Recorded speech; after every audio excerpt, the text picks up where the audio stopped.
जहाँ धर्म की चर्चा हो, सत्संग हो, अच्छे लोगों की संग हो, उसमें मन क्यों नहीं जाता? अब इसमें बात इतनी सी है कि हम महत्व किस चीज को देते हैं। अगर हम संसार को महत्व देते हैं तो संसार के प्रति हमारा दायित्व ज्यादा रहेगा, उसके प्रति हमारी जिम्मेदारी ज्यादा रहेगी, उसमें हमें रस ज्यादा आएगा, मजा ज्यादा आएगा। अगर हम सत्संग को महत्व देने लगेंगे तब सत्संग के प्रति मन जाएगा। और इसके लिए यह जानना जरूरी है कि जीवन में हमारे लिए अस्थाई शांति कहाँ से मिलेगी, जीवन में सदा आनंद कहाँ से मिलेगा। यह भी अगर जान लिया तब हमें पता चल जाएगा कि मन कहाँ लगाना। माया का प्रभाव हो गया है, संसार का प्रभाव हो गया है कि हम सत्य के प्रति जागरूक नहीं बन पाते। अब जैसे स्वाभाविक है, कहीं सरकार का योजना चल जाए कि चलो आज फ्री में कहीं राशन बंटेगा, तो आदमी सोचेगा कि चलो सत्संग तो फिर भी कभी सुन लेंगे, राशन खत्म हो जाएगा तो मिलेगा नहीं, तो फिर राशन लेने चला जाएगा। लेकिन जो आदमी यह जान लेगा कि राशन कभी भी ले सकते हैं, खरीद के भी ले सकते हैं, सत्संग नहीं मिलेगा, क्योंकि सत्संग हमें बंधन से मुक्ति की ओर ले जाता है, स्वर्ग की ओर ले जाता है। राशन तो खाएंगे शरीर के लिए, और शरीर हमारा नहीं, सरकार ना भी दे तो हम कहीं से पा लेंगे। जिसके अंदर ऐसी भावना आ जाती है वो आदमी दुनियादारी छोड़ करके समय निकाल करके गुरु की शरण में चला जाता है कि हमें एक घड़ी का भी मिल जाए दर्शन, एक घड़ी का भी मिल जाए सत्संग, तो जीवन धन्य हो जाएगा। तो हमारी स्थिति किस तरफ है यह महत्वपूर्ण है। अगर हमारा आकर्षण संसार के तरफ है तो सत्संग हमें रुचिकर नहीं लगेगा, फिर हम बार बार सत्संग में आने के बाद भी सत्संग से दूर रहेंगे। कई बार ऐसा होता है, व्यक्ति सत्संग में बैठा होता है और सत्संग से दूर होता है। सत्संग में नहीं, शरीर यहाँ बैठा है, मन कहीं और है। शरीर है सत्संग में, मन बाजार में है, दुकान में है, खेत में, घर में, मन वहीं है। और जब मन कहीं और होगा, तन यहाँ होगा, तो आप जाएंगे घर तो लोग पूछेंगे सत्संग सुना, तो आप कहेंगे हाँ सुना तो, लेकिन ध्यान नहीं कि क्या क्या सुना, पता नहीं है कि क्या क्या सुना। अब सुनने का अर्थ है कि वहां मौजूदगी भी तो होनी चाहिए। अब लोगों को दिख गया कि चलो भाई यहाँ शरीर है लेकिन मन नहीं है, और जहां मन नहीं है वहां कुछ पता ही नहीं चलेगा। जहां मन नहीं है वहां कुछ आभास ही नहीं होगा। पतला मत करिए, ट्रेवल कम करिए, आवाज को बढ़िया मीठा रखिए। तो हमें पता नहीं चलता है, हम सब कम भी रखिए, बहुत ज्यादा मत बढ़ाइए, और कम करिए। हेलो, ये हॉर्न का इधर जो हमारे तरफ है उसको कम करिए, इस हॉर्न। हेलो, बॉक्स का बस रखिए तेज। हेलो हेलो, ठीक। तो मैंने कहा कि सत्संग में रुचि हमें इसलिए नहीं लगता क्योंकि हम क्यों बढ़ा रहे हैं? मत बढ़ाइए, नहीं बढ़ाइए, नहीं तो ये हॉर्न गलत दिशा में लगा, उसको मोड़ दीजिए। इधर क्यों लगा है? इधर बैठे हैं, ये लगता ही नहीं है, कभी भी मंच की तरफ हॉर्न नहीं लगता है, बहुत गलत दिशा में लगा है। हॉर्न कभी भी मंच की तरफ नहीं लगता है।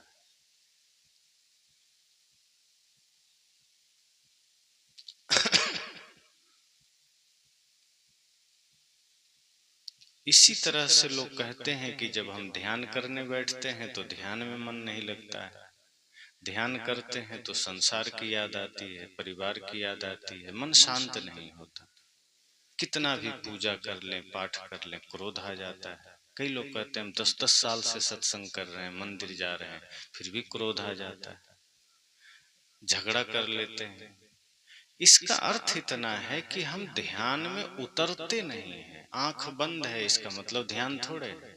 अब कोई आदमी यहाँ 2 घंटा बैठ गया, इसका मतलब सत्संगी थोड़े हो गए। सत्संगी होने का अर्थ है कि सत्संग में हम बैठे, लेकिन सत्संग हम में बैठ जाए। जिस दिन सत्संग हमारे भीतर बैठ जाएगा, उस दिन हम कहीं चले जाएंगे, हम झगड़ा नहीं करेंगे। अभी आप सुन रहे थे ना हमारे साथी से कि अंगुली माल बुद्ध के सामने आए तो बुद्ध उद्वेगित नहीं हुए। अंगुली माल समझ लो कि एक डकैत आदमी है, आतंकवादी है, हिंसा करने वाला है। बुद्ध के सामने गया तो बुद्ध के चेहरे पर, बुद्ध के विचारों पर कोई परिवर्तन नहीं हुआ, कोई हलचल नहीं हुआ। क्यों? क्योंकि बुद्ध को पता है हमारी शांति किसमें है। ऐसा नहीं कि कोई लड़ने वाला आया तो हम भी क्रोध में आ गए, कि कोई हमसे व्यर्थ का उल्टा सीधा बोलने के लिए आया और हम भी लड़ लिए। नहीं, ज्ञान यह कहता है कि कोई अगर आपसे विवाद करने भी आ जाए, कोई आपसे लड़ने आ जाए, तो आप मत लड़िए। समझदार व्यक्ति का यह लक्षण नहीं है कि कोई गाली दिया तो गाली का जवाब गाली से दे दीजिए। कोई कहता है नहीं वीर है, वीर वह नहीं जो गाली का जवाब गाली से दे। ये बड़ा सरल है, ये बहादुरी का काम नहीं है, ये महानता का काम नहीं है कि कोई गाली दिया और आप भी गाली दे दिए। तो बहादुरी किसमें है? कोई गाली दिया और आप नहीं दिए, ये बहादुरी है, ये महानता है। लोग कहते हैं ईंट का जवाब पत्थर से, सदगुरु कहते हैं नहीं, कोई ईंट मारा भी है तो आप अगर ईंट मारे तो दोनों तो फिर एक जैसे हो गए, फर्क क्या रहा? हमारे महापुरुषों ने कदम कदम पर यह शिक्षा दिया है। अभी जैसे आपने सुना कि बुद्ध अंगुली माल ने डांटा, गाली दिया, क्रोध किया, लेकिन बुद्ध शांत रहे। क्या घट गया? भृगु जी ने विष्णु जी के सीने में लात मार दी। विष्णु जी क्या किए? विष्णु जी लड़े कि जवाब दिया? बल्कि प्यार से बात किया कि हे ऋषिवर, कहीं आपके चरण में चोट तो नहीं लग गई। वो ये नहीं कहे कि तुम्हारी हिम्मत कैसे हुई मुझे लात मारने की। विष्णु जी सामर्थ्यशाली थे, चाहते तो एक बार में सजा दे सकते थे, लेकिन नहीं। कहते ना क्षमा बड़न को चाहिए, छोटन को उत्पात। तो सत्संग और ध्यान का मतलब है कि वो जीवन में उतरना चाहिए। तब क्या होगा? कोई गाली भी दिया तो कोई बात नहीं, उसका काम था गाली दिया, हमारा काम है गीत देना। वो उसके पास जो सामान है वही तो बेचेगा, दूसरा कैसे बेचेगा? मान लीजिए कोई आदमी बाजार में सब्जी बेच रहा है, कोई मछली बेच रहा है।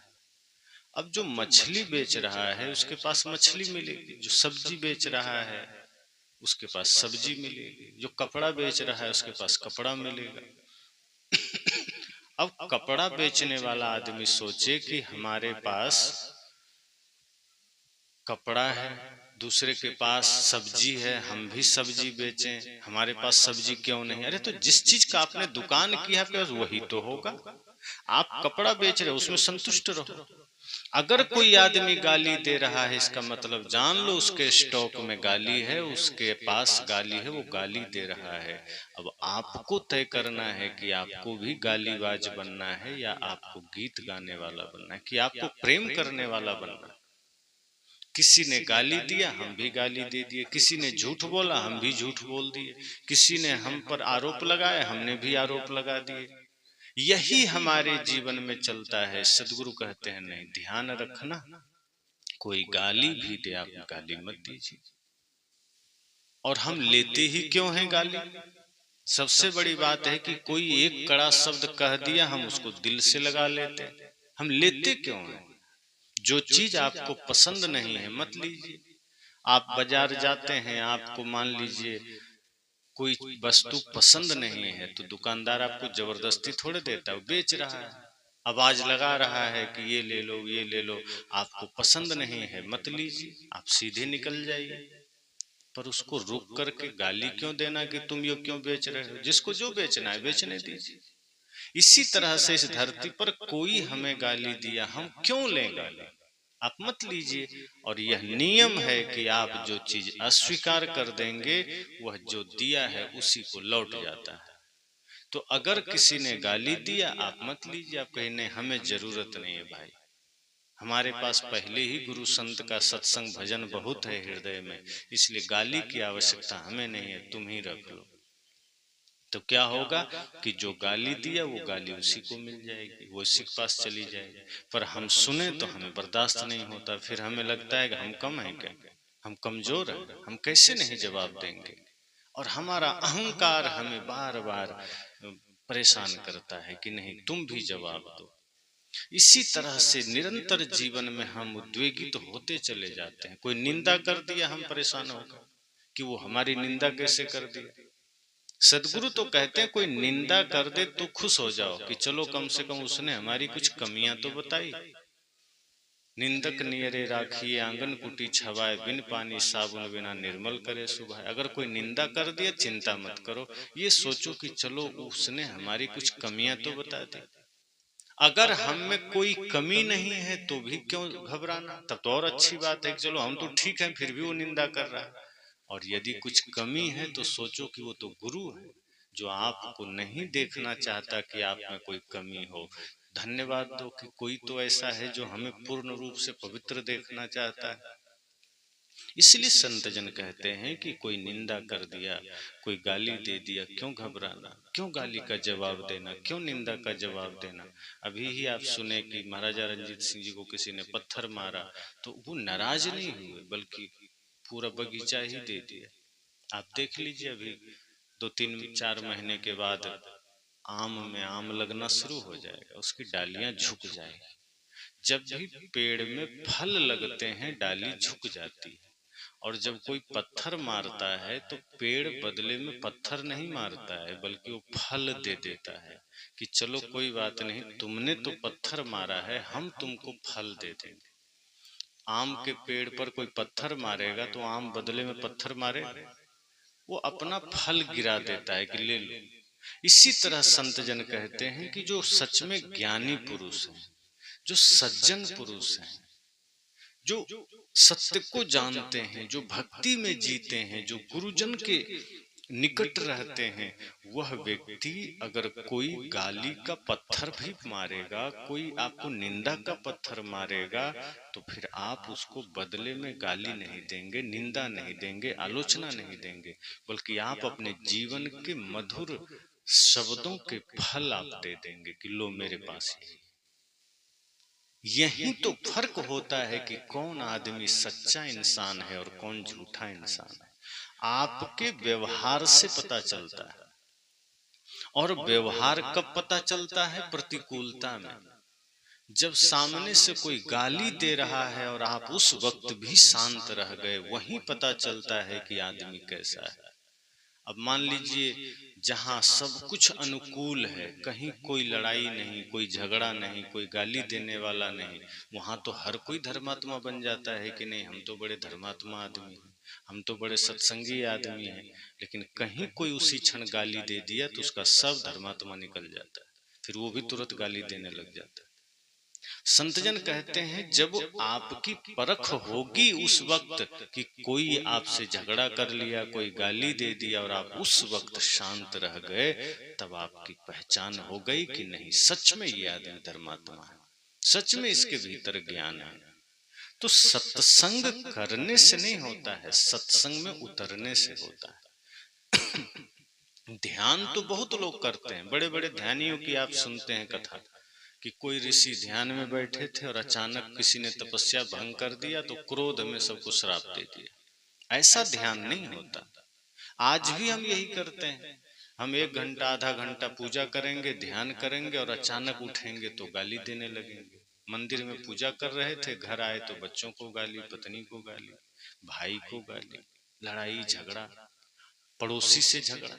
तो मंदिर में ध्यान, मंदिर में पूजा और व्यवहार में सबके साथ लड़ाई झगड़ा गाली ये ध्यान नहीं है। ध्यान का अर्थ है कि जब 1 घंटा आप अभ्यास कर लो आंख बंद करके, मन को शांत करो, और जब लोगों के बीच जाओ तो वहां वो ध्यान की प्रतीति झलकनी चाहिए कि ये आदमी ध्यान करके आया है। फिर आपकी वाणी में मिठास हो, सत्य हो, आपके जीवन में समर्पण हो, आपके जीवन में प्रेम हो, ताकि कोई देखे और जान जाए कि हाँ ये आदमी सच में ध्यानी है, ये आदमी सच में सत्संगी है। अब आज तो माला पहन लेते हैं लोग, गले में माला है, अब मुख में जुठाई है, माथे पर तिलक है और बाहर से झूठा। कहते हैं ना, मुख में राम बगल में छुरी। मुख में राम राम है और बगल में छुरी है कि कब किसकी जेब काटे, कब किसको धोखा दे। सदगुरु कहते हैं यही तो छल की दुनिया है, कि एक तरफ धर्म का ढोंग है, दूसरे तरफ पाखंड है। और वही आदमी कहता है कि मैं तो लंबे समय से सत्संग कर रहा हूं, कहाँ लाभ है, मैं तो लंबे समय से ध्यान कर रहा हूं, कहाँ लाभ है। कई लोग कहते हैं कि हम तो बहुत दिनों से सत्संग करते हैं, घर का झगड़ा नहीं मिटा, बेटा बहू बात नहीं मानते हैं, बेटे झगड़ा करते हैं, बहू झगड़ा करते हैं। ध्यान रखना, जिस दिन आपका मन वाणी पवित्र नहीं होगा, उस दिन घर में कोई झगड़ा नहीं मिटेगा, कभी नहीं मिटेगा। घर के झगड़े मिटाने हैं, परिवार में शांति लाना है, तो अपनी वाणी को मधुर करना पड़ेगा, अपने चिंतन को मधुर करना पड़ेगा। और जैसे जैसे बुढ़ापा आती जाए, हर चीज में टांग अड़ाना बंद करना पड़ेगा। यह सोचना कि बेटे बहू के पास भी तो दिमाग है, उसको भी तो आज के हिसाब से हम छोड़ दें। अगर हमारी बातें उसको चुभ रही है, बोलना बंद कर दे। लेकिन अगर फिर भी बोले, हर बात में टोके, तो वो आपको ही पूछना बंद कर देगा। फिर आपका भोजन भी हो सकता है बंद कर दे, जब लाचार हो जाएंगे। फिर हो सकता है घर से भी बाहर निकाल दे कि अब यहाँ आपका काम नहीं, चले जाओ वृद्धाश्रम। तब क्या करेंगे? इसलिए संत जन कहते हैं कि जब बेटे बहू घर आ जाएं और उनको बच्चा हो जाए, तो आप चेष्टा करना कि आप कम बोलो। जितना कम बोलेंगे, जितनी मर्यादा बना के रखेंगे, उतनी सेवा आपकी होती रहेगी। और जितना हर बात में टांग अड़ाएंगे, बहू भी आपसे दूरी बना लेगी और उसके वजह से बेटे भी दूरी बना लेंगे। फिर दोनों आपकी सेवा से बचेंगे, फिर जबरदस्ती करेंगे, फिर लोक लाज बस आपको पानी दे देंगे, भोजन दे देंगे, लेकिन अगर अधूरा मन से देंगे तो वो भोजन भी जहर हो जाएगा। संतजन कहते हैं अगर भोजन प्रेम से न कराया जाए तो वो भोजन विष के समान होता है, फिर वैसा भोजन करना भी नहीं चाहिए।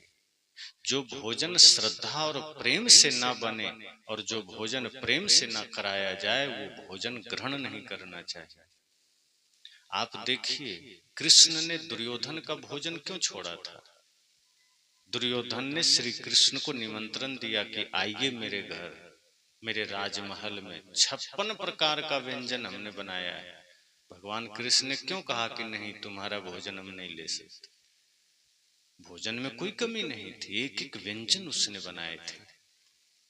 लेकिन कृष्ण ने कहा कि तुम्हारा भोजन पाने के लिए जो पात्रता तुम में होनी चाहिए, वो तुम में नहीं है। तुम हमें निमंत्रण तो दिए हो, लेकिन जो श्रद्धा, जो भक्ति, जो प्रेम चाहिए, वो तुम में नहीं। दुर्योधन ने कहा नहीं, हम भी तो आपके रिश्तेदार हैं, आपको भोजन करना पड़ेगा, आपको मेरे घर आना पड़ेगा। कृष्ण ने कहा कि देखो, 3 बातें हैं, 3 ही अर्थों में कोई किसी का भोजन स्वीकार करता है। या तो अभाव में हो कि कुछ नहीं है, बेचारा गरीब है, भिखारी है, तब किसी के द्वार पर जाके मांग के खा लेता है। या फिर भाव हो, अर्थात प्रेम हो, आपस में स्नेह हो, तो प्रेम बस चला जाता है कि नहीं, ये व्यक्ति हमें बुलाया है, बड़ा प्रेम है। और या तो प्रभाव हो कि नहीं, वो इतना दबंग आदमी है, इतना पावरफुल आदमी है और उसने बुलाया है, अगर उसको मना कर देंगे तो हो सकता है नुकसान कर दे, तो डर से। तो कृष्ण ने दुर्योधन से कहा कि देखो, पहली शर्त भी हमारे बीच फिट नहीं बैठता है। अभाव, तो अभाव तो मेरे पास है ही नहीं, तुमसे ज्यादा धन हमारे पास है। तो पहली बात तो ऐसे ही खत्म हो गई दुर्योधन, कि मैं कोई लाचारी में तुम्हारा भोजन पाऊं। ऐसा तो है नहीं कि मेरे पास कमी है कि नहीं है खाने को, तुमसे ज्यादा मेरे पास। दूसरा भाव, तो तुम्हारा हमारा कोई प्रेम भी नहीं, ऐसा भी नहीं कि चलो अर्जुन की तरह तुम श्रद्धावान हो इस नाते तुम्हारा भोजन खा ले। तो न तो प्रेम है और न तो हम लाचारी में हैं। और तीसरी बात प्रभाव, तो तुम इतने ताकतवर नहीं हो कि हम तुम्हारे बीच खाने आवे। हमारे ताकत के सामने तुम जीरो नहीं हो, तुम्हारी हैसियत हमारे सामने जीरो है। तो ताकत में भी तुम कम हो, प्रेम भी तुम्हारा हमारा नहीं है, और अमीरी में भी तुम मेरे सामने जीरो हो। तो हम तीन अर्थों में किसी में भी तुम्हारे भोजन को ग्रहण नहीं कर सकते। और कृष्ण जी वहां से चले गए। कहाँ चले गए? विदुर के घर। अब क्या खाए? वहां 56 प्रकार का व्यंजन नहीं था, साग और रोटी खाए। लेकिन उस साग रोटी को खाकर कृष्ण जी ने क्या कहा कि अमृत से भी बढ़कर आनंद है इस साग रोटी में। किस वजह से? 56 प्रकार का भोजन त्याग दिया। दुर्योधन घर मेवा त्यागे, साग विदुर घर खाए रूखा, कहते हैं ना। तो जो मेवा में स्वाद नहीं था, दुर्योधन के भोजन में जिसको बेस्वाद लगा, उसको साग रोटी में अमृत से बढ़कर स्वाद क्यों लगा? क्योंकि उस भोजन में श्रद्धा, भक्ति और प्रेम समाया था। और जिस भोजन में प्रेम समाया हो, श्रद्धा समाया हो, भक्ति समाई हो, वो भोजन अमृत से भी ज्यादा स्वादिष्ट हो जाता है। और तब कृष्ण जी ने उस भोजन को स्वीकार किया और अर्जुन दुर्योधन के भोजन का त्याग किया कि दुर्योधन, तुम्हारे भोजन में श्रद्धा नहीं, समर्पण नहीं, बल्कि अहंकार की गंध है। और जिस भोजन में अहंकार की गंध हो, वो भोजन कृष्ण स्वीकार नहीं कर सकता। इसलिए संत जन कहते हैं कि आप भी अपने व्यवहार को इतना मधुर करके रखना घर में कि आपके प्रति बेटे बहू के मन में खटास ना आ जाए। अगर हर बात में टोका टोकी किए मालिक बने रहे 50-60 के बाद भी, तो वो बेटा बहू के मन में धीरे धीरे विद्रोह पैदा होगा और लाचारी और लोक लाज में आपको किसी तरह वो खाने को दे देंगे, जो भोजन श्रद्धा में नहीं होगा, प्रेम में नहीं होगा, जबरदस्ती का होगा। और वो भोजन खाकर फिर आप अच्छा महसूस नहीं करेंगे, फिर आपका मन बेचैन होगा, उद्वेगित होगा, पीड़ित होगा। जो भोजन श्रद्धा में बनता है वो आप पाएंगे, आपको तृप्ति मिलेगी, आपको आनंद मिलेगा, आपका मन खुश हो जाएगा। लेकिन जो भोजन खिन्नता में बन गया है और कहीं आप वो खा लेंगे, आपको खुद बेचैनी होती रहेगी, लगेगा कि अच्छा नहीं लग रहा, मन भरा भरा लग रहा है, मन उद्वेगित लग रहा है। इसलिए संत जन कहते हैं सत्संग को उतारिए जीवन में।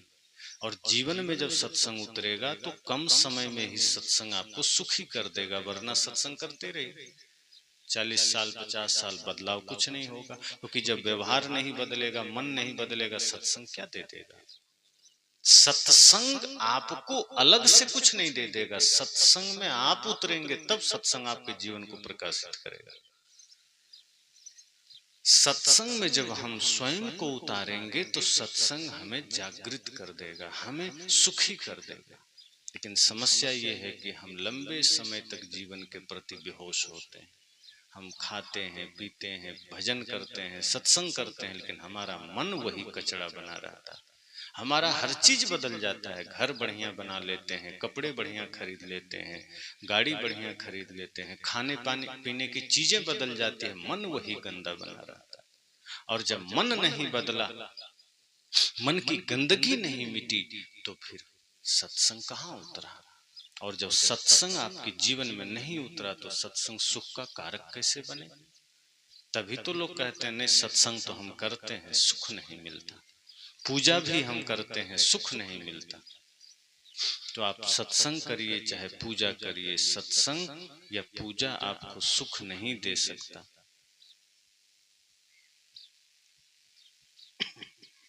सत्संग या पूजा आपको शांति नहीं दे सकता। हमें लगता है कि 1 घंटा हम कोई ढोंग कर लेंगे तो बस हम चाहे 23 घंटा कितना भी पाप करें हमको सुख मिल जाएगा। कई लोग हमें कह भी देते हैं कि चिंता मत करो, जितना पाप करना है करते रहो, इस नदी में डुबकी लगा लो, पाप कट जाएंगे। तो हमें लगता है बहुत बड़ी बढ़िया बात है। हम पाप करेंगे, जाके डुबकी लगा लेंगे, पाप कट जाएगा। जबकि ये बिल्कुल व्यर्थ की बात है। पाप कटेगा पाप कर्म छोड़ने से। ऐसा नहीं है कि पाप करते रहो पाप कट जाएगा। कोई नदी हमारा पाप नहीं काटती। किसी ने नदी से पूछा, गंगा नदी से, कि सबका पाप तुम ले लेती हो? नदी ने कहा, हम लेंगे तो हम ही पागल हो जाएंगे। तब सब लोग तुम में अपना पाप धोते हैं तो क्या करते हो? कहा, हम तो सब गंगा सागर पहुंचा देते, हम रखते थोड़े। तो ऋषि ने गंगा सागर से पूछा कि सबका पाप गंगा के द्वारा तुम में आ जाता है तो तुम रखते हो? कहा, बा हम रखेंगे तो हम ही पागल हो जाएंगे। पाप रखने की चीज है। तब क्या करते हो? कहा, जब गर्मी का समय आता है तो सारा पाप भाप बन के हम बादल को दे देते। तो ऋषि ने बादल से कहा कि तुम में इतना पाप है इसीलिए काले दिखते हो, तुम क्या करते हो पाप को?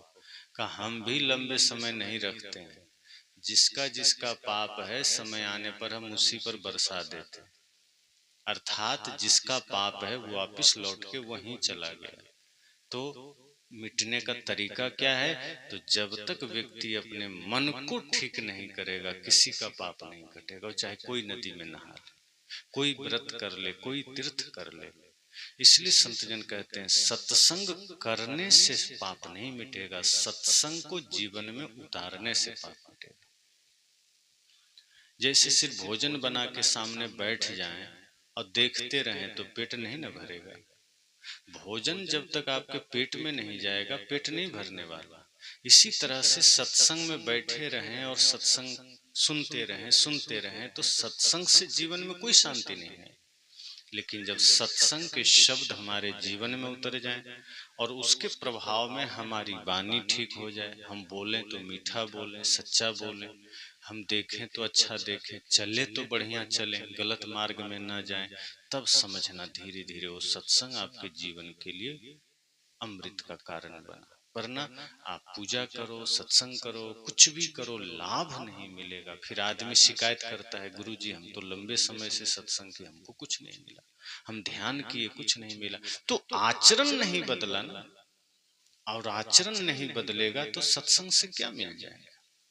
सत्संग से कुछ तभी मिलता है, सत्संग से जीवन तभी बदलता है जब हम सत्संग को अपने जीवन में उतारते हैं, जब हम अपने आचरण में उतारते हैं। और इसी का नाम सत्संग है कि आपका आचरण सत्संग से बदल जाए, आपकी वाणी बदल जाए, जो दोष है वो मिट जाए। बहुत ऐसे लोग हैं सत्संग लंबे समय सुनते हैं, खैनी नहीं छोड़ पाते, शराब नहीं छोड़ पाते, गुटखा नहीं छोड़ पाते, बीड़ी नहीं छोड़ पाते। अब कई लोग कहते हैं गुरुजी हमें ध्यान सिखाइए, और वो आदमी, मैं देखा एक आदमी को कि वो खैनी खा रहा था। मैं कहा खैनी तो छोड़ो, ध्यान सीखोगे, खैनी छूटा। जब आपका मन एक छोटा सा जहर विष, एक नशा, एक दुर्व्यसन को न छोड़ सका, फिर ध्यान कैसे सीखो? ध्यान तो वो अवस्था है जहां आपको तमाम विकारों को छोड़ना होता है, और ये मोटा दोष खैनी नहीं छूटा। सोचो, ये दोष ही तो हैं जो ये परमात्मा के मंदिर को, शरीर परमात्मा का मंदिर है, और ये खैनी आप इसमें डाल रहे हो, ये तंबाकू डाल रहे हो, गुटखा डाल रहे हो, बीड़ी डाल रहे हो, शराब डाल रहे हो, इस मुख से गलत बोल रहे हो। सोचो, आप इस भगवान के बनाए मंदिर का अपमान कर रहे हो कि नहीं? हम अपना हाथ से मंदिर बनाते हैं, सफाई रखते हैं, और जिस शरीर रूपी मंदिर को स्वयं भगवान ने बनाया उसको कितना कबाड़ खाना बना दिया, सारी गंदगी इसी में भर दिया। मुख में भी गंदगी है, ना अच्छा खा रहे हैं, ना अच्छा बोल रहे हैं, दिमाग में गंदगी है, ना अच्छा सोच रहे हैं, ना अच्छा चिंतन कर रहे हैं। तो हम तो अपने शरीर को गंदा बना के रखे हैं। ये भगवान का मंदिर है, ये देवालय है, और इसको हमने कचरा घर बना दिया। तो जब हमारे जीवन से तंबाकू, बीड़ी, सिगरेट नहीं छूटा, पान, बीड़ी, गुटखा नहीं छूटा, तो सोचो कि फिर भगवान की कृपा कैसे होगी? फिर इस शरीर में राम का निवास कैसे होगा? भगवान को मंदिर में तो बिठा दिए, और जहां सच में भगवान बैठे हैं पहले से, वहां आपने कचरा डाल दिया। तो जीवन में बदलाव कैसे आएगा? जीवन में शांति कैसे आएगी? और आज का दौर ऐसा है कि आदमी नशा करने में ही गर्व समझता है। वो खुलेआम कई लोग को मैं देखता हूँ सिगरेट पीते रहते हैं और एकदम धुआं उड़ाएंगे पूरा।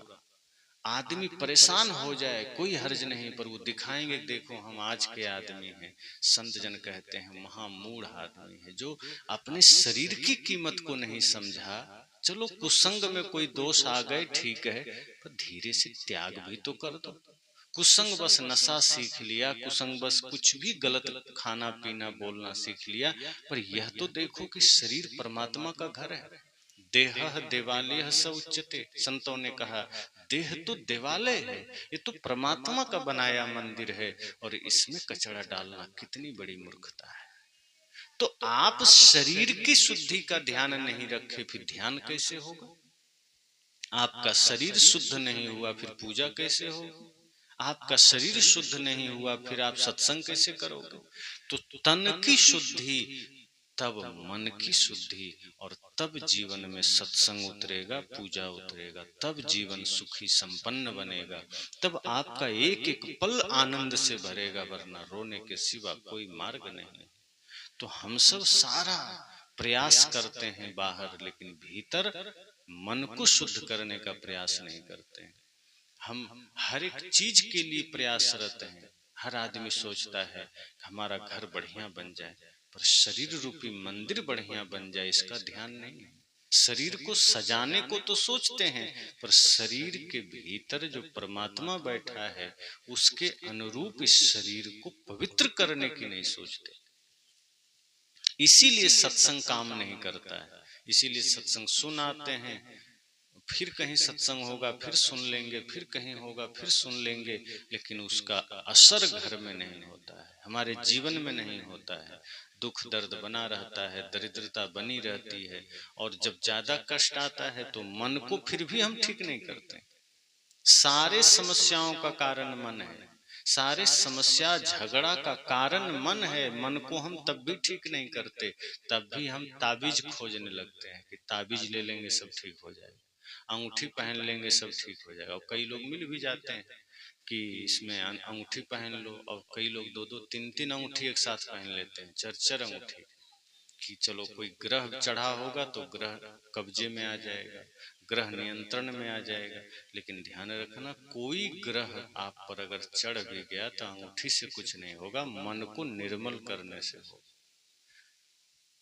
कई लोग, एक आदमी को मैंने कहा अंगूठी क्यों पहने, कहा हमको बताए हैं पंडित जी कि शनि ग्रह टेढ़ा हो गया।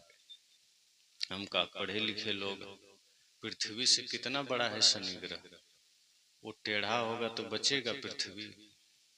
एक आदमी पर टेढ़ा होगा कि वो टेढ़ा होगा सब पर टेढ़ा होगा। अब जैसे सूरज अभी उदय हुआ तो सबको धूप लगती है, अकेले आदमी को लगेगी?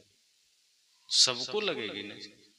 और अगर सबको लगेगी और एक, अब कोई कहे कि हम छाता लगाएं हम धूप से बच जाएंगे, तो छाता लगा करके आप धूप से बच जाएंगे, तो बाकी लोग को भी तो वही धूप लग रहा है, बाकी लोगों को वही पीड़ा हो रही है। तो ऐसा नहीं है कि एक शनि ग्रह अगर टेढ़ा हो जाए या कुछ हो जाए या किसी को लग जाए तो बड़ा ग्रह है, पृथ्वी से भी कई गुना बड़ा है, वो किसी को लगेगा तो आदमी बचेगा नहीं, पृथ्वी नहीं बचेगी, आधी पृथ्वी से ज्यादा समझो सब नष्ट हो जाएगा। तो ये सिर्फ जाल साजी है कि तुम पर राहु चढ़ गया तो तुम पर शनि चढ़ गया, और फिर ठगने के लिए कि अंगुली में एक अंगूठी पहन लो तो वो सीधा हो जाएगा। अब एक अंगूठी पहनने से एक छोटा सा ईंट का टुकड़ा सीधा नहीं हो सकता, तो उतना बड़ा ग्रह ऊपर सीधा हो जाएगा। कितना बेतुकी बातें हैं। वस्तुतः मन में जो दोष है वही शनि ग्रह है, मन में जो विकार है वही शनि ग्रह है, और वो सीधा होगा भजन से, सुमिरन से, सत्संग से। अंगूठी से सीधा नहीं होगा, बल्कि अंगूठी तो पहनना ही नहीं चाहिए, गंदगी जमती।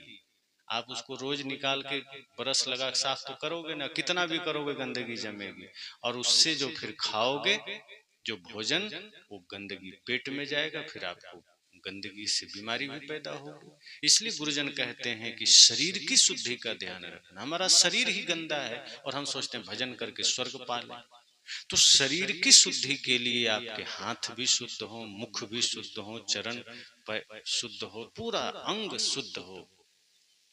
सुबह स्नान निश्चय ही करना चाहिए, ब्रह्म मुहूर्त में स्नान कर लीजिए। अस्वस्थ हैं तो थोड़ा कोई बात नहीं, देर से करिए, लेकिन स्नान प्रतिदिन करिए। कपड़े साफ रखिए, अपना रसोई साफ रखिए, अपना जहाँ भोजन बनता है उसको परमात्मा का घर समझिए।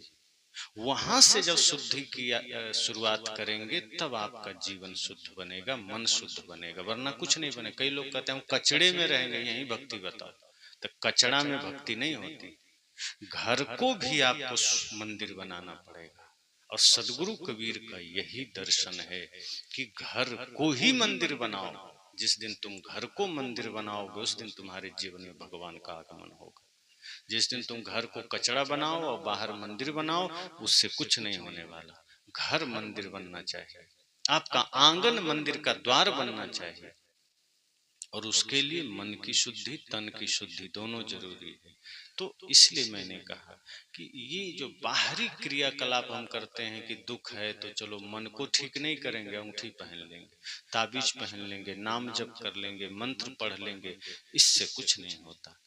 जीवन के दुखों को मिटाना है, शांति से जीना है, तो सत्संग के एक एक बातों को ध्यान से सुनना पड़ेगा, क्योंकि सत्संग ही है जो हमें उद्धार कर सकता है और कहीं कोई उपाय नहीं। एक एक वाणी में जब हम मन को लगाएंगे तब हमारा जीवन बदलेगा, वरना उम्र तो निकलती जाएगी, कोई रोक थोड़े पाएगा। और मैंने कल कहा ही था कि एक समय ऐसा आएगा जब अंतिम चिता में जलना पड़ेगा, फिर कोई उपाय नहीं है, न फिर जीवन दोबारा मिलना है, न कोई मौका मिलना है, फिर आप क्या करेंगे? समय अनमोल खो गया, फिर कितना भी चेष्टा कर लो कोई उपाय नहीं। तो जो समय मिला इसका सदुपयोग कर लीजिए, और तब आप देखेंगे कि आपका जीवन सुखी हुआ। तो जो आज आप करेंगे वही तो आगे मिलेगा। कोई कहता है आज हम अच्छा नहीं करेंगे लेकिन आगे बढ़िया मिलना चाहिए। अब अभी देखिए सभी किसान धान काट के अब क्या गेहूं बोएंगे, है ना। अब अभी आप सब गेहूं बो दीजिए और मार्च अप्रैल में जाकर के आप सोचें कि हम इसमें धान काटें, तो काटेंगे? बोएंगे गेहूं तो धान कैसे काटेंगे? और अगर अभी पहले बोए थे धान तो गेहूं कैसे अभी काटेंगे? आप जो खेत में बीज डालेंगे वही तो काटेंगे। अब कोई अभी गेहूं बो दे और जैसे ही कटाई का समय आवे और खूब भगवान की पूजा करेंगे, हे प्रभु हमने गेहूं बोया है लेकिन हमको कृपा करना हम धान काटें, तो कोई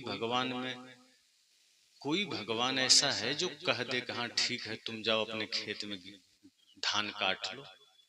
अगर गेहूं का बीज बोए हैं तो कोई भगवान गेहूं को धान नहीं कर सकता। क्यों? क्योंकि आपने कर्म गेहूं बोने का किया है, धान का नहीं किया है। कोई बबूल का पेड़ लगाया है तो बबूल का कांटा ही उसको गड़ेगा, मीठा फल खाने को नहीं मिलेगा। इसलिए सदगुरु कहते हैं कि बोया पेड़ बबूल का, आम कहां से खाए। आपने आम का पौधा नहीं लगाया है तो आम का फल खाने को कैसे मिलेगा? आप तो बबूल का पेड़ बोए हैं। और जो आदमी कांटा लगाता है, कांटा उसको चुभेगा। इसी तरह से जो खेत में आपने बीज डाला है वही आपको काटने को मिलेगा। इसी तरह से संत जन कहते हैं यह संसार कर्म की खेती, जो बोए वो ही पाए। यह संसार भी कर्म की खेती है। यहाँ आप क्या बो रहे हैं वो आप काटेंगे आगे। अभी आप जो करेंगे अगले ही पल वो आपका फसल में आपको काटना है। अगर आज आपने किसी को गाली दी है, झूठ बोला है, छल किया है, कपट किया है, अपने शरीर के साथ दुर्व्यवहार किया है, नशा दुर्व्यसन किया है, माता पिता का अनादर किया है, बच्चों को सही संस्कार नहीं दिया है, तो ध्यान रखना कल के समय में आप लाख पूजा कर लेंगे लेकिन आपका इसका फल भुगतना पड़ेगा। कोई नहीं रोक सकता। अगर आज आपने कितना भी बढ़िया कर्म कर लिया और अगर वह कर्म आपने गलत मन से किया, जैसे किसी को दान किया, ये माता पिता को भोजन करा दिया लेकिन मन में छल है, कपट है, स्वार्थ है, तब भी उसका फल आपको नहीं मिलेगा। होता है ना, कई लोग दान भी देते हैं तो मन में स्वार्थ रख के देते हैं, कामना रख के कि दान तो हम कर रहे हैं, इसका फल हमको उससे ज्यादा मिलना चाहिए। हे प्रभु, मैं दान दिया, इसका बदले में हमको 10 गुना मिल जाए, तब भी वो दान का फल नहीं मिलेगा। गुरुजन कहते हैं निस्वार्थ भाव से सेवा करो। अगर आज आपने बढ़िया कर्म किया है, निस्वार्थ भाव से किया है, तो दुनिया की कोई ताकत फिर आपको पुण्य से रोक नहीं सकता है और आपको दुखी नहीं कर सकता है। फिर उस वक्त आपके सारे पुण्य आपका सहायक बनेंगे जब संसार आपका साथ छोड़ देगा। कभी कभी ऐसा जीवन में आता है जब अपने लोग भी आपका साथ छोड़ देते हैं, लेकिन जब आप जीवन में बढ़िया धर्म किए रहेंगे, सत्य का कर्म किए रहेंगे, पुण्य की कमाई किए रहेंगे, तो दुनिया आपका साथ छोड़ दे, वो पुण्य आपके साथ खड़ा होगा। चिंता मत करो, हम हैं और आपको कोई दुख नहीं होगा। भजन है ना, पास माल है जब तक हाथ सब मिलाएंगे, देखा हाथ खाली है फिर नजर ना आएंगे। झूठे रिश्ते नाते हैं व्यर्थ का झमेला है, भीड़ आदमी की है आदमी अकेला है। जब हाथ में कुछ पैसा देखेगा 10 गो मित्र बन जाएगा कि हम भी तुम्हारे साथ हैं, हम भी तुम्हारे साथ हैं। जान गया इसके पास पैसा है, लेकिन देख लिया कि ये आदमी अब परिस्थिति में है, पैसा नहीं है, गरीब है या फिर लाचारी में है, तो धीरे धीरे फिर नजर न आएंगे, वही लोग साथ छोड़ देगा, फिर कोई साथ नहीं देगा। इसलिए संत कहते हैं झूठे रिश्ते नाते हैं व्यर्थ का झमेला। ये सब झूठ का रिश्ता है। आज कोई कितना भी परिवार में कहे कि हमको बड़ा प्यारा है, मैं गारंटी के साथ कहता हूँ आपका बेटा ही क्यों ना, अगर आज से वो काम करना बंद कर दे और घर में सिर्फ पड़ा रहे, तो आप ही कहेंगे जाओ यही सोना है तो कहीं बाहर जाके सोना, काहे सामने बैठे रहे। आपका ही उसके प्रति मोह कम हो जाए। कोई घर का कितना भी काम का आदमी हो, अगर वो धीरे से काम करना बंद कर दे और चुपचाप कहीं कुर्सी डाल के दिन रात बैठा रहे कि हमको ये खाने दो, ये पीने दो, ऐसा दो, 2 दिन 5 दिन 10 दिन के बाद घर वाले कहेंगे तुम कहीं जाते क्यों नहीं, क्यों यहाँ पड़े रहते, जाओ। हाँ ठीक है चले जाएंगे, ठीक है जाओ, आना मत जल्दी, ये कह के उसको भेज देंगे।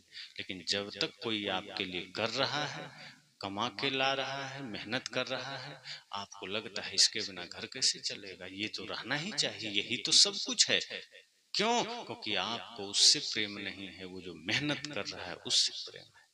जो व्यक्ति काम का नहीं रह जाता, लाचार हो जाता है, फिर हम उसको धीरे धीरे खुद ही मन से हटा देते हैं, काम नहीं। तो दुख की घड़ी में भी जो आपके प्रति प्रेम रखे, समझो वही सच्चा साथी है। और जो दुख की घड़ी में आपसे मुख मोड़ ले, समझ लेना सब स्वार्थ के साथी थे। सुख के संगी स्वार्थी, दुख में रहते दूर, कहीं कबीर परमार्थी, दुख सुख सदा हुजूर। कहा जो सुख के संगी हैं, जो सुख में साथ रहने वाले हैं, वो दुख के घड़ी में आपका साथ छोड़ देंगे। और सदगुरु कबीर कहते हैं कि जो परमार्थी है, जिनका हृदय पवित्र है, वो भले ही सुख में आपके साथ नहीं रहेंगे, लेकिन जब दुख आएगा तो वो आपके साथ आ जाएंगे कि चिंता मत करो हम हैं। ये सच्चा साथी है। सदगुरु कहते हैं इसलिए होश में आ जाओ, ये जो लग रहा है कि सारा संसार हमारा है, कोई तुम्हारा नहीं।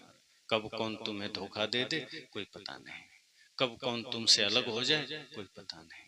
यहाँ प्रिय का संजोग वियोग दोनों होते रहता है। कभी अप्रिय का संयोग हो जाएगा, कभी प्रिय वियोग, अर्थात जो अपना है प्यारा है वो वियोग में चला जाएगा, दूर हो जाएगा, और जिसको आप पसंद नहीं करते हैं वो पास आ जाएगा।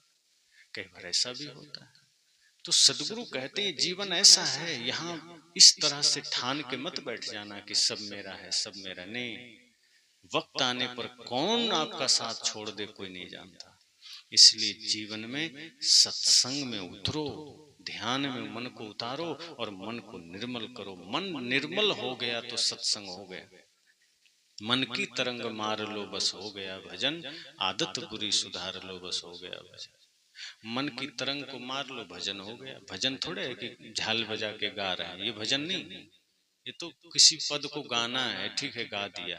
असली भजन है मन को धोना, मन को पवित्र करना, मन को निर्विकार करना। मन जब निर्विकार हो जाएगा तो सबके प्रति करुणा का भाव, प्रेम का भाव, किसी के भी प्रति मन में क्षोभ नहीं रहेगा, कपट नहीं रहेगा। जैसे अभी किसी का बढ़िया सुख देखते हैं तो मन में पीड़ा हो जाती है कि हमसे ज्यादा सुखी कैसे हो गए। कहा जाता है कि एक घर में दो भाई रहते थे, दोनों में बड़ा प्रेम था।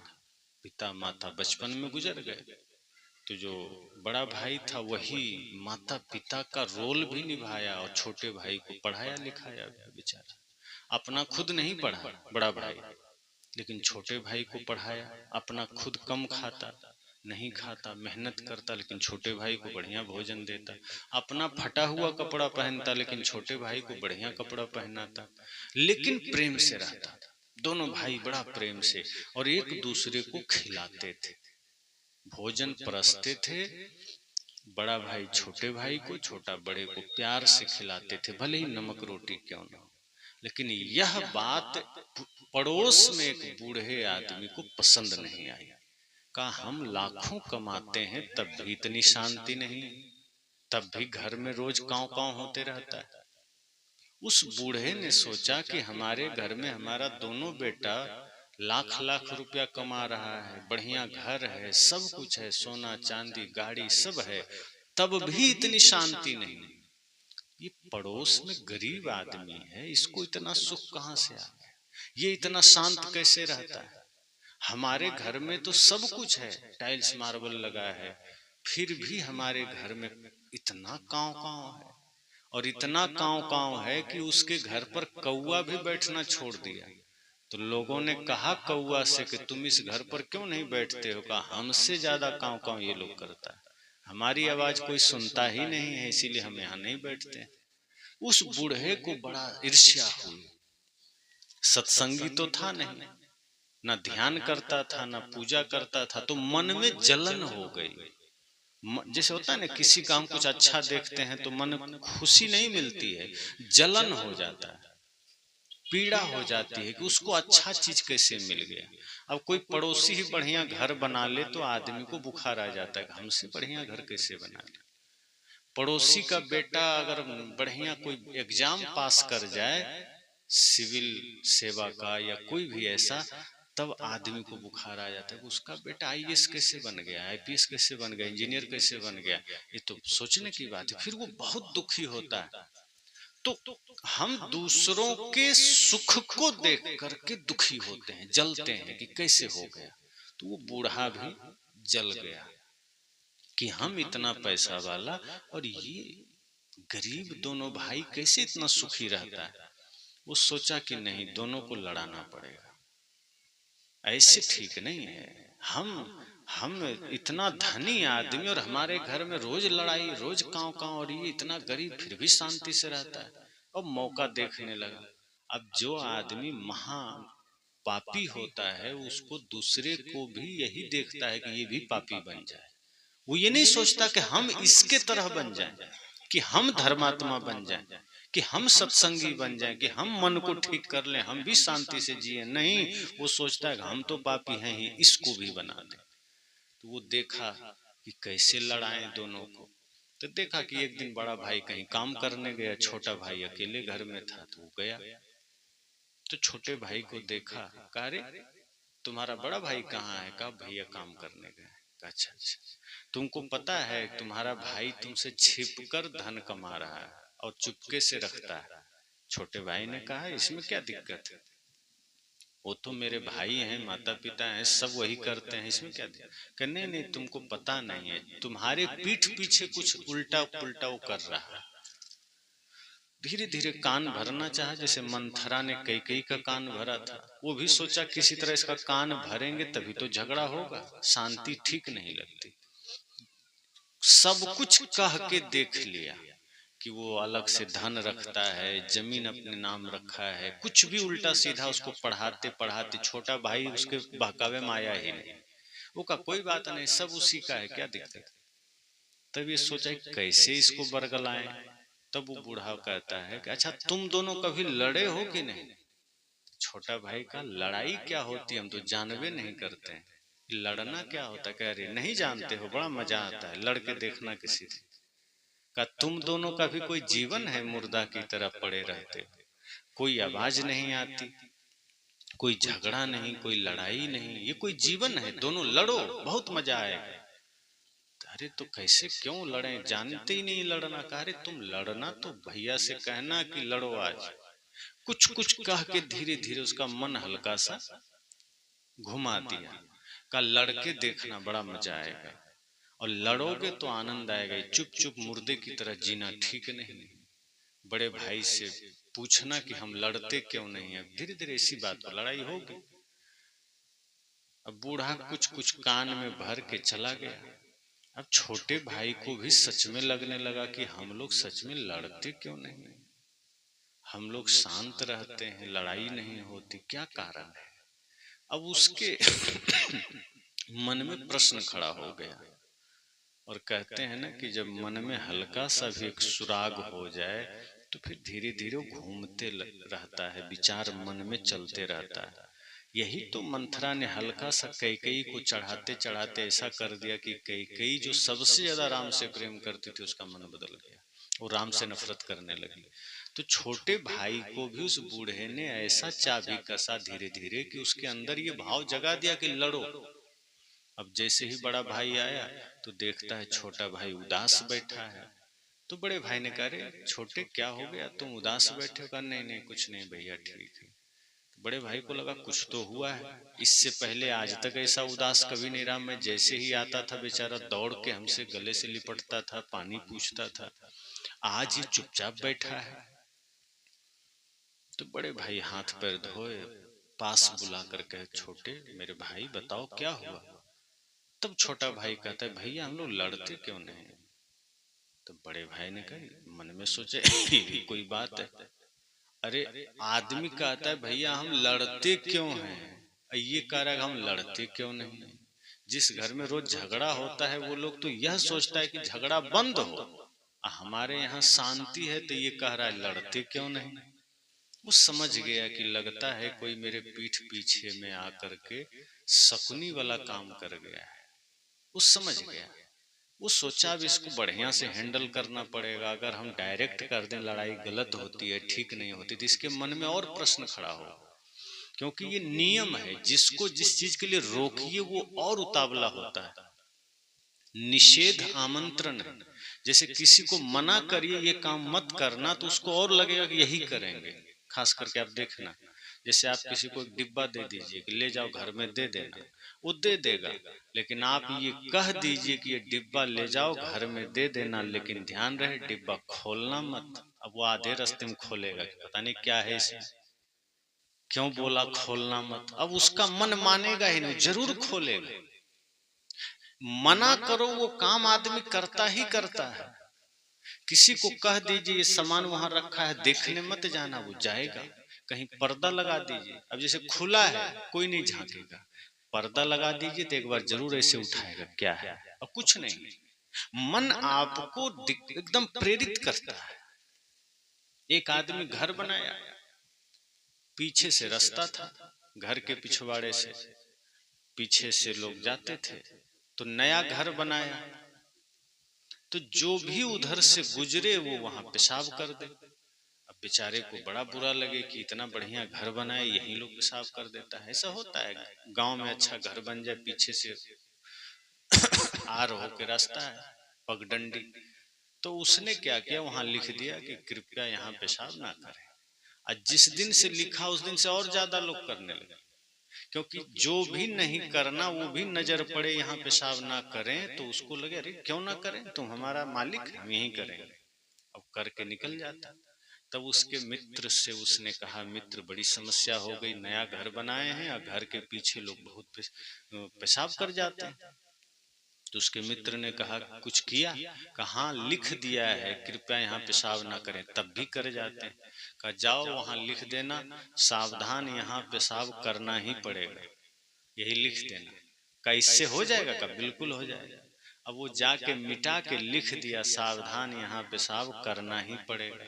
अब एक आदमी गया पेशाब करने ही वाला था कि नजर पड़ गई सावधान यहाँ पेशाब करना ही पड़ेगा। वो कहा नहीं करेंगे, तुम्हारा मालिक, हम आगे करेंगे, तो हमारा मालिक है, बिल्कुल नहीं करेंगे। ऐसे ही जो आता जैसे ही देखता यहाँ करना पड़ेगा, करना पड़ेगा, तुम हमारा मालिक है। आदेश देगा, नहीं करेंगे, हम आगे करेंगे। इस तरह से पेशाब करना बंद हो गया। तो निषेध आमंत्रण है, किसी को रोक दो तो वो करेगा ही करेगा, और मन और आदेश दो तो नहीं करेगा कि हाँ इसको करो, तो नहीं करेगा। और कह दीजिए इसको मत करना, वो करेगा। तो उस बड़े भाई ने भी सोचा कि अगर मैं इसको रोक दूंगा कि लड़ाई झगड़ा गलत बात है, तो इसके मन में और विचार कूदेगा। तो बड़े भाई ने कहा कि क्यों लड़ना? कहा नहीं लोग लड़ते हैं पड़ोस में, हम लोग शांति बने बैठे हैं, क्यों नहीं लड़ते हैं? तो बड़े भाई ने कहा ठीक है, तुमको मन है तो लड़ लेते हैं। छोटे भाई ने कहा बिल्कुल लड़ लेते हैं। तो कुर्सी में आगे से पीछे दोनों आमने सामने बैठ गए, बीच में टेबल रखा था। तो बड़े भाई ने कहा चलो लड़ो। छोटे भाई ने कहा हमें आता ही नहीं लड़ना, कैसे लड़े, आप ही शुरुआत करिए। तो बड़े भाई ने कहा देखो डायरेक्ट लड़ाई नहीं होती है, लड़ाई किसी वस्तु को लेकर होती है, धन को लेकर होती है। ऐसे ही खेत जमीन, किसी न किसी चीज को माध्यम बनाया जाता है। तो माध्यम जब कुछ बनता है तब झगड़ा होता है, डायरेक्ट थोड़े कोई किसी को लपड़ थप्पड़ दे देता है। कहा कुछ कुछ माध्यम बनता है। तो कहा वो भी हम नहीं जानते भैया, आप ही बताइए क्या माध्यम है। तो बड़े भाई के हाथ में घड़ी थी, खोल के बीच में रख दिया। कहा मानो ये घड़ी है, इसी से लड़ाई शुरू होगी। तो कहा ठीक है। तो बड़े भाई ने कहा ये घड़ी मेरी है। तो छोटे भाई ने कहा हाँ भैया ये घड़ी आप ही की है। तो बड़े भाई ने कहा पगले तो लड़ाई कैसे होगी, ऐसे थोड़े लड़ाई होगी। लड़ाई होगी जब मैं कहूं ये घड़ी मेरी है तो तुम कहोगे नहीं ये घड़ी मेरी है, तब लड़ाई होगी। अर्थात एक ही वस्तु को जब दो जने अपना मानने लगे तब झगड़ा होता है। अब कोई कहे ये सामान मेरा है, सब कहे हाँ आप ही का है, तो झगड़ा होगा। लेकिन जैसे हम कहें ये मोबाइल मेरा है और दो तीन आदमी और कह दे नहीं ये हमारा है, तब ना झगड़ा होगा।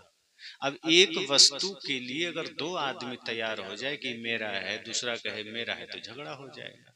और कोई कहे ये मेरा है और सब मिलके कहते हाँ हाँ आप ही का है, तो क्यों लड़ाई? तो बड़े भाई ने कहा जब मैं कहूं कि घड़ी मेरी है तो तुम कहो मेरी है, तब लड़ाई होगा। तब छोटे भाई का दिमाग खुल गया। उसने कहा कैसे कह दे मेरी? माता पिता बचपन में गुजर गए, हम देखे भी नहीं। आप मुझे खिलाए हैं, पिलाए हैं, कपड़ा पहनाए हैं, सुलाए हैं, साथ में खुद फटा कपड़ा पहने हैं, हमको बढ़िया कपड़ा दिए हैं, खुद भूखा रहे हैं, हमको भोजन दिए हैं। माता पिता सबका प्यार आप दिए हैं, सारा सुख सुविधा आप दिए हैं। आप भूखे रहे हैं, मेहनत मजदूरी किए हैं, हमको बढ़िया पढ़ाए हैं। आज मैं कैसे कह दूं घड़ी मेरी है? भैया ये पूरा जीवन सब कुछ श्वास आपका है, मैं कैसे कह दूं घड़ी मेरी है? तब बड़े भाई ने कहा तो पगले फिर लड़ने की बात कहां से आ गई? तब छोटे भाई को पता चला कि कोई तीसरा आदमी शकुनी बनकर हमारे बीच लड़ने का काम कर रहा था। इसलिए लड़ना नहीं है, क्योंकि लड़ना तो मूढ़ों का काम है, मूर्खता का काम है। जो ज्ञानी है वो लड़ते कहाँ है? राम कहाँ लड़े? जब कैकेयी ने कहा कि सब गद्दी भरत की है, राम जी ने कहा सब उसी की, ठीक है दे दो, हम जा रहे हैं। लेकिन भरत जी भी ज्ञानी थे, भरत जी ने कहा नहीं नहीं मेरा नहीं, सब भैया राम का है, हम भी नहीं ले सकते। तो जो ज्ञानी होते हैं वो नहीं लड़ते हैं, पागल लड़ते हैं।